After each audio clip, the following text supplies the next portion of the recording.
तो आइए स्टूडेंट, खासकर क्लास 11th वाले, आइए आज हम सीखने वाले हैं बैलेंस शीट के बारे में।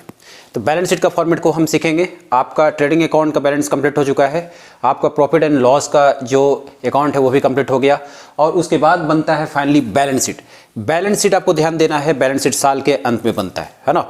कंपनी जो होती है बैलेंस शीट को साल के अंत में बनाती है। बैलेंस शीट में जो देखिए फॉर्मेट में क्या होता है, एक साइड लायबिलिटीज होता है और एक साइड क्या होता है, एसेट्स होता है। लायबिलिटी वो चीज़ है जो पैसा आपको देने होते हैं फ्यूचर में, है ना। हिंदी में इसको दायित्व बोलते हैं। तो ये पैसा जो है आपको दूसरे को पेमेंट करना होता है, वो पैसा आपका नहीं होता है। जैसे कि लोन हो गया, शॉर्ट टर्म लोन, ठीक है, लॉन्ग टर्म लोन। अब इसमें भी देखिए क्या होते हैं, कैपिटल वो चीज़ है जो बिजनेस में जब आप पैसा स्टार्टिंग में लगाते हो तो वो हो गया कैपिटल यानी पूंजी, है ना। तो उसमें भी जैसे कि कोई नेट प्रॉफिट जो आपने P&L जब बनाया था, उसमें जो नेट प्रॉफिट आपने जो किया वही नेट प्रॉफिट जो है यहाँ पर ट्रांसफर हो जाता है। तो इसी कैपिटल में आप क्या करोगे, ऐड कर दोगे।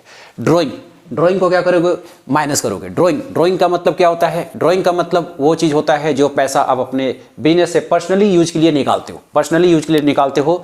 तो पैसा निकालने के कारण क्या होता है, बिजनेस से आपका पैसा कम हो जाता है। दैट्स वाई ड्राइंग को हम माइनस करते हैं। तो ड्राइंग मतलब पैसा निकाल लेना। उसके बाद इनकम टैक्स, जब आपका बिजनेस से टैक्स कटेगा तो जाहिर सी बात है बिजनेस से पैसा यानी कैपिटल जो है कमेगा। दैट्स वाई आपको इनकम टैक्स माइनस करना है। After that life insurance premium. तो लाइफ इंश्योरेंस प्रीमियम जो आपने करवाया है साल भर में जब आप भरते हो, तो प्रीमियम जब आप भरते हो जाहिर सी बात है आपका बिजनेस से पैसा कमेगा यानी आपका कैपिटल घटेगा। कहाँ पर आएगा, लायबिलिटीज साइड। इसके बाद नॉन करेंट लायबिलिटीज दो टाइप के हुए, नॉन करेंट लायबिलिटीज और current liabilities. Non current liabilities मतलब लॉन्ग टर्म लायबिलिटीज, जिसमें क्या आएगा, लॉन्ग टर्म लोन्स। तो लॉन्ग टर्म लोन्स कहने का मतलब है ये चीज़ आपको देना है, लोन्स आपको देना है। रिजर्व्स, कोई भी रिजर्व्स आपने किया हुआ है तो वो रिजर्व्स आपका नहीं होता है, वो रिजर्व्स बाद में आपको बांटना होता है ना। फ्यूचर के लिए कोई लॉसेस होते हैं तो उसे भी आप रिजर्व से मैनेज करते हो। जैसे कि कहते हैं कि अकाउंट में कुछ पैसा रिजर्व करके रखना चाहिए ताकि आपका फ्यूचर में कोई लॉस हो तो उसे आप उसी रिजर्व से मैनेज कर सको।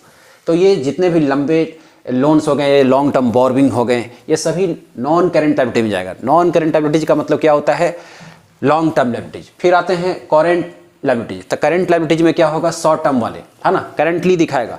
तो शॉर्ट टर्म जैसे बैंक ओवरड्राफ्ट। बैंक ओवरड्राफ्ट का मतलब क्या होता है कि जैसे कि कोई भी बड़ा बिजनेसमैन हुआ तो आप उसका अगर मान लीजिए बैंक से पैसा खत्म हो गया यानी नील फाइनली जीरो हो गया, तो बैंक वाले क्या करते हैं, वहाँ पर उसे कुछ पैसा जो है उधार में दे देते हैं, है ना। वो पैसा जो है उस बिजनेसमैन का नहीं है लेकिन वो बैंक वाले ने उसे उधार पे दे दिया। सपोज करो आप 1 लाख या 5 लाख रुपया जो है बैंक ओवरड्राफ्ट उसके अकाउंट में कर दिया गया, लेकिन वो पैसा फिर उसी बिजनेसमैन को फिर भरना होता है ना। क्यों, क्योंकि वो चीज़ लायबिलिटी है, ठीक है। नेक्स्ट बिल्स पेबल मतलब नेक्स्ट यानी फ्यूचर में आपको वो बिल्स आपको भरना होता है, आपको जमा करना होता है, तो वो भी लायबिलिटी है। सन्ड्री क्रेडिटर्स, तो क्रेडिटर्स मतलब हो गया कि वो पैसा जो आपको किसी अदर पर्सन को देने होते हैं, है ना, तो वो पैसा को हम क्या बोलते हैं, sundry creditors. Outstanding expenses, outstanding का मतलब बकाया, वो पैसा जो आप कह सकते हो साल के अंत में बचा हुआ है वो चीज़ आपको देना है। और एक हो गया अनअर्न्ड इनकम, वो ऐसा इनकम जो आपने अभी तक कमाया नहीं है, तो वो भी एक तरह से आप कह सकते हो वो क्या हो जाएगा, लायबिलिटी, अनअर्न्ड इनकम, ठीक है। तो ये हो सकता है ये इनकम जो है एक तरह से आप कह सकते हो एडवांस में आपने लिया हो, तो एक आप मान सकते हो कि ये एडवांस है ना।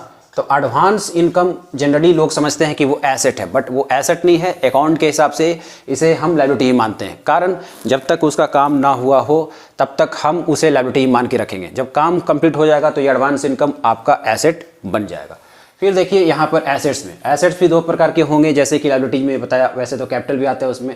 Current assets, non current assets. Current assets में क्या आएगा, cash in hand, cash at bank, जो पैसा आपके पास है करेंटली है, तो इसे बोलेंगे करेंट एसेट्स। इसी में ये दो चीज़ आप देख सकते हो, तो इसे ही हम क्या बोलते हैं, क्विक एसेट्स। तो क्विक एसेट्स एक ऐसा एसेट्स है जो कि जरूरत पड़ने पर तुरंत आपके हाथ में वो पैसा रहे, जैसे bank account, marketable securities, cash in hand, cash at bank. फिर देखिए बिल्स रिसीवेबल, वो पैसा जो आपके पास आने वाला है। उसके बाद शॉर्ट टर्म इन्वेस्टमेंट, जो शॉर्ट टर्म इन्वेस्टमेंट आपने कर रखा है बैंकों में, उस पर कुछ इंटरेस्ट वगैरह मिल जाए तो ये भी करेंट एसेट्स का पार्ट है। यही लॉन्ग टर्म इन्वेस्टमेंट है तो ये कहाँ चला जाएगा, नॉन करेंट एसेट्स में, ठीक है। नॉन करेंट एसेट मतलब long term assets. Sundry debtors कहने का मतलब वो पैसा जो अभी आपको मिला नहीं है बट मिलने वाला है ना, बट मिलने वाला है तो उसे क्या बोलते हैं, डेप्टर्स, मतलब कर्ज की तौर पर वो आपका पैसा जो है आपको वापस आएगा, तो इसे बोलते हैं सन्ड्री डेब्टर्स। ये क्या है? एसेट्स। मिला नहीं है बट मिलने वाला है, तो अकाउंटिंग के हिसाब से ये क्या ट्रीट होगा? ये सन्ड्री डेब्टर्स करंट एसेट्स में। फिर नॉन करंट एसेट्स में फर्नीचर, लूज टूल्स, जितने भी बड़े एसेट्स होते हैं, लैंड एंड बिल्डिंग, जिससे मुनाफा जो होता है सालों साल भर चलता है, तो ये नॉन करंट एसेट्स होता है। गुडविल, पैटेंट, गुडविल मतलब हो गया ब्रांड वैल्यू, कंपनी का एक अपना पहचान होता है, जैसे कि रिलायंस हो गया, टाटा हो गया, ठीक है। तो इन लोगों ने अपना ब्रांड वैल्यू अपना मार्केट में क्रिएट किया हुआ है, तो इसे ही हम क्या बोलते हैं? गुडविल, मतलब एक अपना पहचान, है ना, बिजनेस की पहचान। उसके बाद पैटेंट्स, मतलब थप्पा वगैरह जो होता है, मोहर जो होता है बिजनेस में, है ना, उसकी भी अपनी पहचान है, तो इसे पैटेंट्स बोलते हैं। ये भी लॉन्ग टर्म एसेट्स में ट्रीट होगा, है ना। फिर होते हैं क्लोजिंग स्टॉक। क्लोजिंग स्टॉक मतलब वो स्टॉक जो सामान आपका नहीं बिका है, लास्ट में अगर कोई सामान नहीं बिका है तो वो क्या बन जाता है? Closing stock. वो भी एसेट्स की तरह ट्रीट होगा। फिर देखिए इसमें क्या लिखा गया है? प्रीपेड एक्सपेंसेस, ये भी एसेट्स होता है। प्रीपेड एक्सपेंसेस, तो अभी आपको लग रहा होगा कि ये तो खर्च है, ये एसेट्स में कैसे आया? प्रीपेड एक्सपेंसेस वो एक्सपेंसेस है जो आप कह सकते हो ये अगले साल का है, मतलब ये खर्चा जो है अगले साल का है। प्रीपेड एक्सपेंसेस मतलब अगले साल का, ये इस साल का नहीं है। इस साल कहने का मतलब जो अकाउंटिंग कॉन्सेप्ट हमारा कहता है 1 अप्रैल से लेकर के 31 मार्च, ये अकाउंटिंग पीरियड है। तो अकाउंटिंग पीरियड में जितने खर्चे होते हैं वो लायबिलिटी की तरह ट्रीट होगा, लेकिन यही खर्चा अगर अगले साल का है तो इसे हम क्या बोल देंगे? Prepaid expenses. क्यों? क्योंकि ये पैसा जो है अभी आपने खर्च नहीं किया है, तो ये अकाउंटिंग पीरियड के हिसाब से ये अभी आपका एसेट्स बन के रहेगा, ठीक है।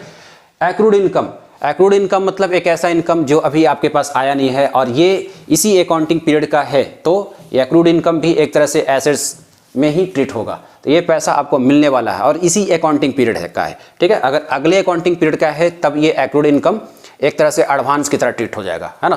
तो ये आपको ध्यान रखना है। एक्रूड इनकम क्या है? एक तरह से आपका एसेट्स ही है। ये पैसा अकाउंटिंग ईयर के विदिन ही आने हैं, है ना। हमारा जो अकाउंट है ये एक्रूअल बेसिस पे चलता है, मतलब जो पैसा मिले या ना मिले, फ्यूचर का लॉस हो ना हो, बट वो अकाउंटिंग ईयर के अंदर आ रहा है तो उसे आपको रिकॉर्ड करना ही है, ठीक है।